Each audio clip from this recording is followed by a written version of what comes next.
Hi, I'm Lucas. I desperately need to shave, but before I will do that, I want to show you the new Andycine AL-360RGB.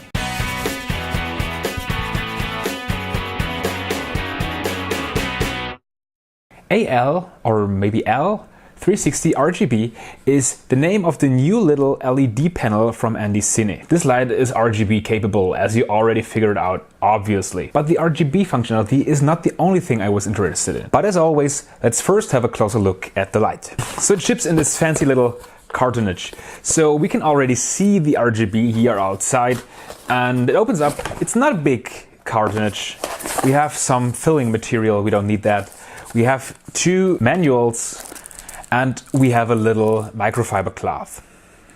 So to manuals, we have one more official looking one, which is in English, and there's a second one which looks a bit less official, but I think it's still made well, which is in German, which is quite nice because I bought this in Germany. So it's nice that they package it with a little manual in my language. Of course, we can work with the English version, and there are a few interesting things under the specifications. The first thing is that for the power consumption of this light, because this light is able to draw 16 watts at the max level in either white or color. Then it's set to have a luminous flex of 1500 lumens, a color temperature between 3200 and 5700 kelvins, a CRI of 95 and also a TLCI of 95, that's a bold statement, and 360 different hue values. These are some bold claims and we will have a look at any of them later. Now let's have a look at the light. But there's not much to say about it actually. We can connect the Sony NP-F battery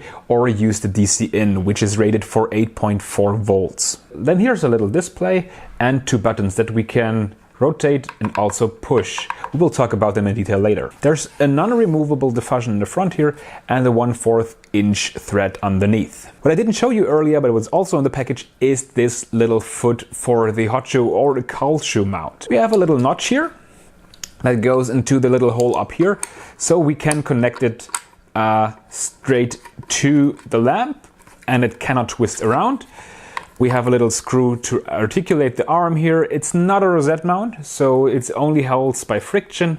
And also there's a 1/4 inch thread underneath. Of course, it connects perfectly to any hot shoe mount on your camera or a cold shoe that you might have on your cage. I'm personally not a huge fan of lights that go on top of your camera. It's not a look I desire much, yet on events or party videography, it's a very important and very handy tool. And also it's light enough for that. So this lamp weighs around 300 grams.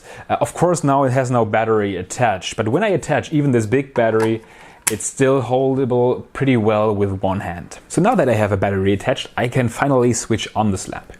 So as I told you before, we have these two knobs. The right one does nothing right now, and the left one is to actually switch on the lamp or switch it off. It may be a bit hard to read for you now, but there's a little illuminated display here. It has a battery indication with 3 steps, which is a bit low, but workable.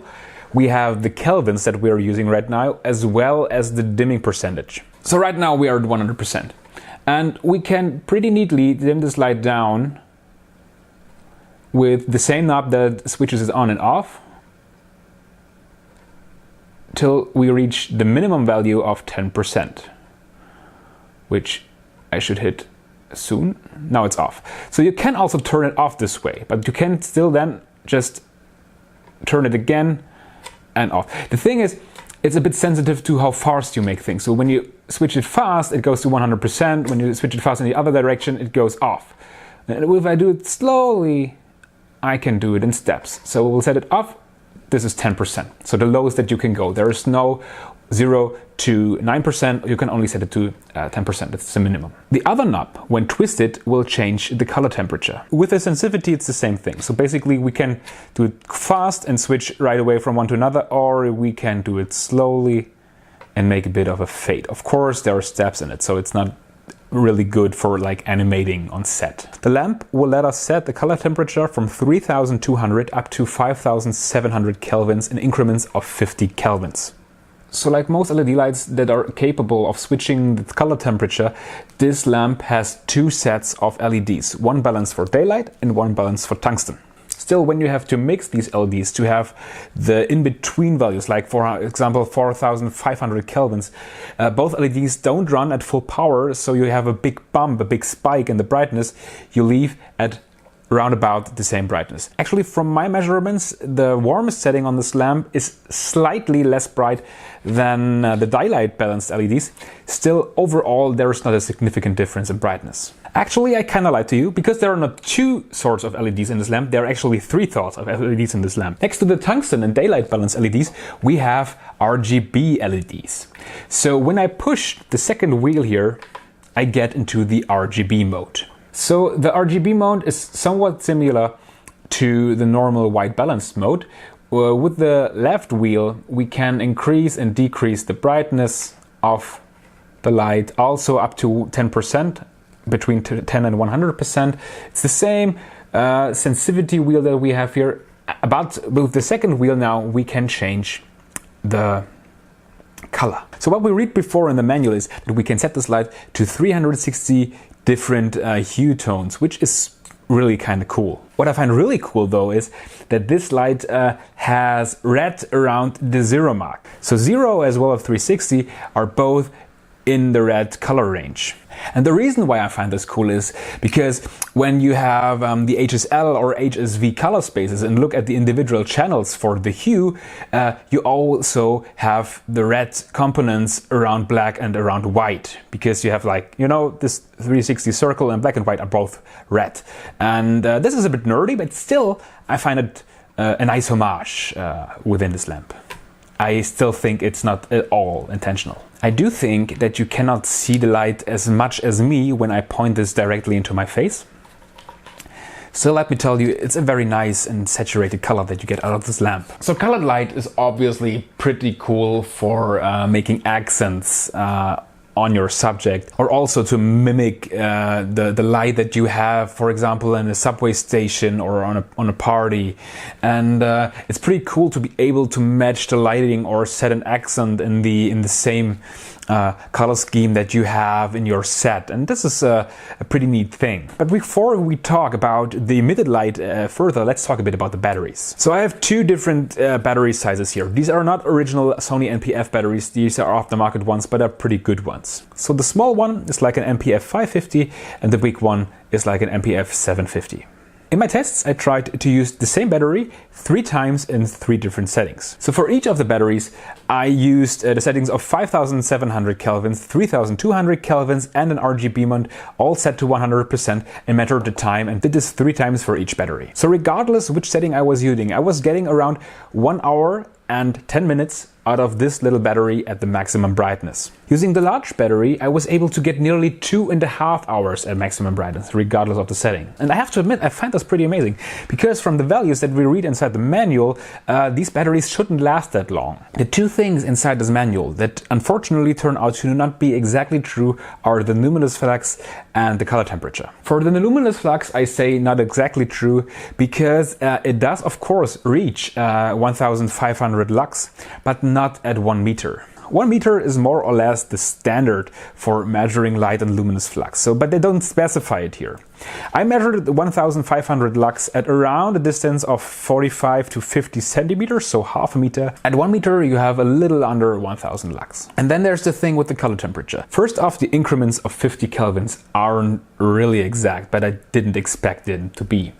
However, the maximum values that I could reach with this lamp are not 5700 kelvins, but only around 5600 up to 5650 kelvins. Yet the lowest setting, 3200, reached down to 3000 kelvins, so whole 200 kelvins less than what's written here. I have to admit though, I really don't mind. Because the way I use these lights, I don't set them to the designated color temperature. I try to mix the existing light that I have in my scene and want to contribute to. For example, one time we shot at an airport in a security area, and we just wanted to match the horrible lighting they had there. And this is not possible with a lamp that is either 3200 or daylight balance. So setting the kelvins just as we needed them was the only solution to mix the light properly and light the object a bit better. So for these kind of scenarios, it's handy to have a number on your lamp, so you can have like a starting point where you're going from.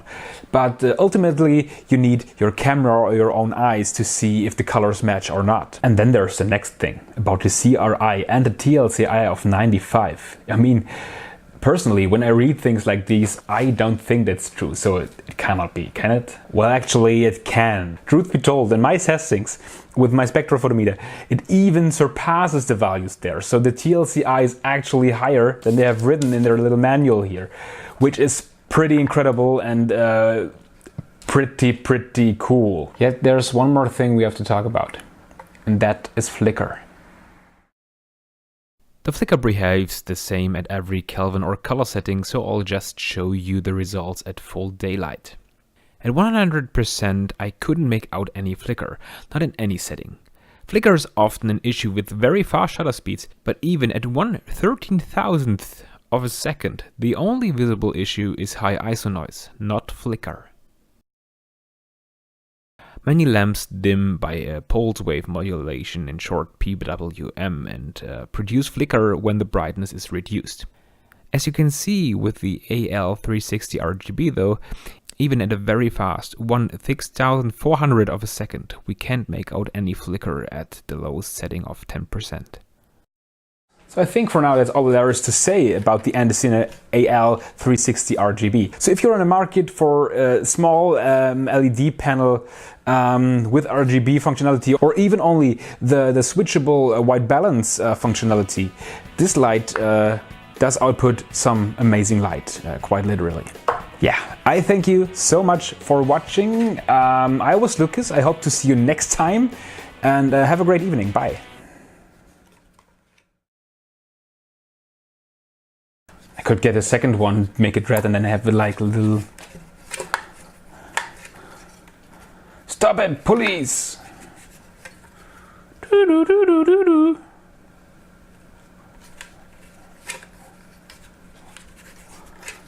Does this somewhat look like police light?